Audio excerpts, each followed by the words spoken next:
Boleh tepuk tangan dong yang meriah untuk menyemangati pagi hari ini. Terima kasih kepada Ibu Kuku Susilawati yang telah mewakili dari panitia ataupun dari Bapak Ibu beserta anak didik ya. Dan untuk acara berikutnya itu sambutan yang berikutnya adalah dari pengawas bina. Dipersilakan untuk yang terhormat Ibu Karmini untuk waktu dan tempat kami persilakan. Bismillahirrahmanirrahim. Assalamualaikum warahmatullahi wabarakatuh. Alhamdulillahirabbil alamin. Wassalatu wassalamu ala asrofil anbiya'i wal mursalin Sayyidina wa maulana Muhammadin wa ala alihi wa sahbihi ajma'in. Yang saya hormati Kepala Sekolah SD Negeri Kradenan 01, dalam hal ini Ibu Walina. Yang saya hormati pengurus komite Kradenan 1. Yang saya hormati Bapak Ibu wali murid kelas 6. Yang saya hormati Bapak Ibu guru beserta staf, serta anak-anakku semua kelas 6 yang hari ini baru bersenang-senang hatinya, berbunga-bunga, berbahagia. Salam dan sholawat tak lupa kita aturkan kepada junjungan kita Nabi besar Muhammad SAW yang kita nantikan di hari yaumul kiamat. Bapak Ibu para hadirin semua yang saya hormati, hari ini adalah hari yang berbahagia. Hari bahagia buat anak-anakku semua kelas 6. Saya ucapkan selamat yang telah menempuh sekolah selama 6 tahun di SD Kradenan 01. Hari ini adalah hari kelulusan untuk anak-anakku semua. Selamat anak-anakku semua yang sudah lulus 100% dari sekolah SD Kradenan 01. Tapi anak-anakku semua, meskipun hari ini adalah hari bahagiamu, perjuangan anak-anakku semua belum selesai anak-anakku, karena anak-anakku semua setelah selesai menempuh pendidikan di jenjang dasar, yaitu sekolah dasar, harus meneruskan ke jenjang menengah atau ke jenjang lanjutan, yaitu di SMP atau di madrasah atau MTS ya. Jadi anak-anakku semua harus meneruskan di jenjang lanjutan. Seterusnya nanti harus juga meneruskan di jenjang menengah, yaitu di SMA ataupun SMK. Yang terakhir lagi, yang terusnya menempuh di jenjang perguruan tinggi bagi anak-anakku yang orang tuanya mampu meneruskan sampai ke perguruan tinggi. Jadi saat ini anak-anakku semua baru menempuh sepertiga perjalanan perjuangan pendidikan untuk anak-anakku semua. Dan yang kemarin anak-anakku semua sudah mendaftarkan di jenjang lanjutan melalui SPMB.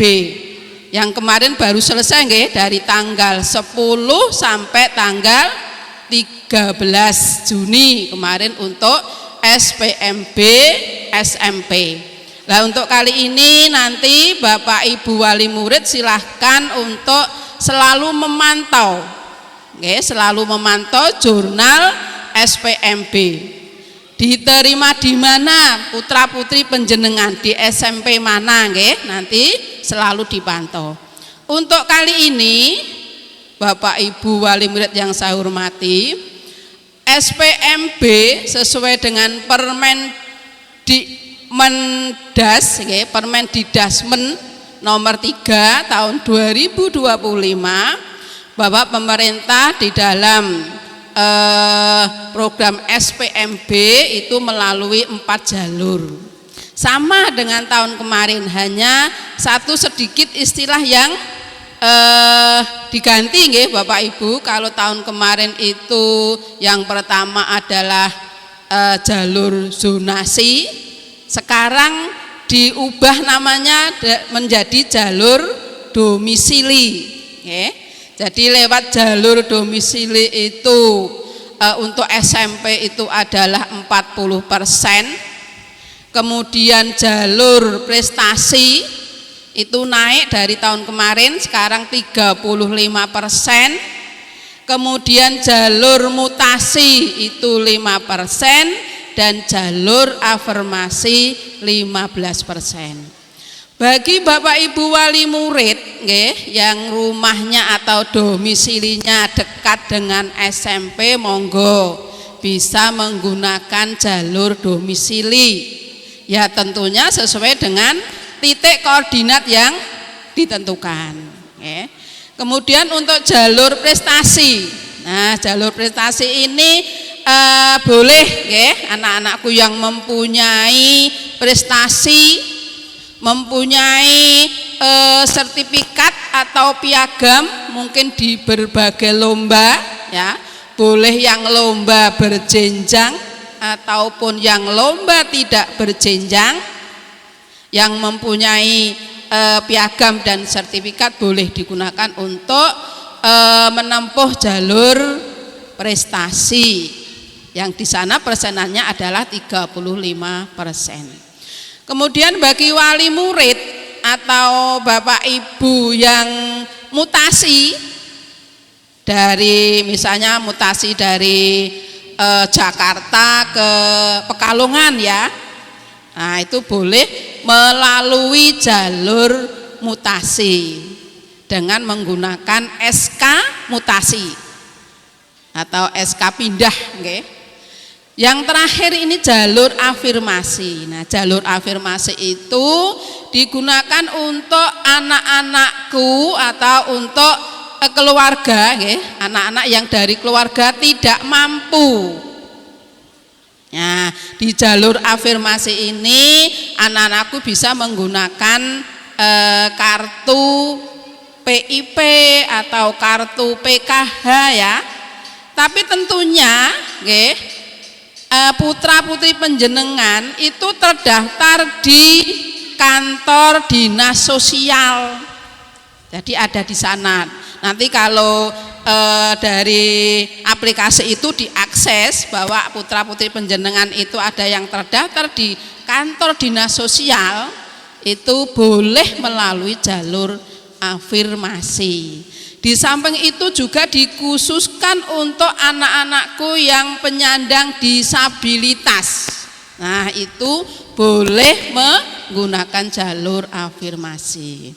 Nah, itu untuk jalur-jalur yang ditempuh oleh Bapak Ibu wali murid di SPMB. Sekarang istilahnya SPMB nggih, Bapak Ibu nggih. Kalau tahun kemarin PPDB. Nah, sekarang diganti istilah SPMB, Sistem Penerimaan Murid Baru.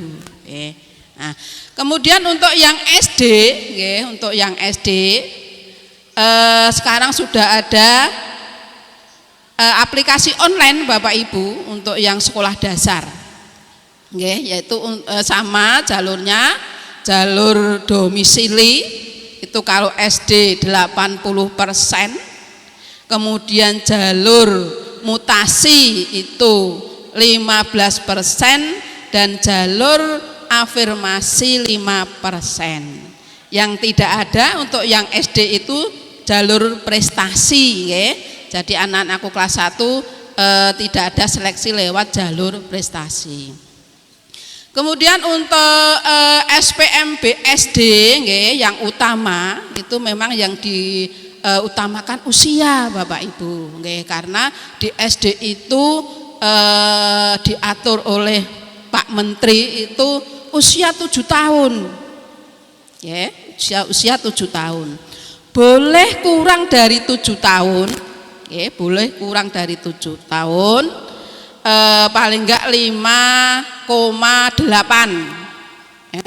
6,8 6,8, jadi 7 tahun kurang sedikit. Karena di data Dapodik Bapak Ibu, kalau nanti murid baru kelas 1 itu kurang dari 6,5 atau 7 tahun itu di data Dapodiknya tidak bisa masuk Bapak Ibu. Jadi sekolah tidak bisa memaksakan karena sudah terkunci di sistem Dapodik atau di data anak.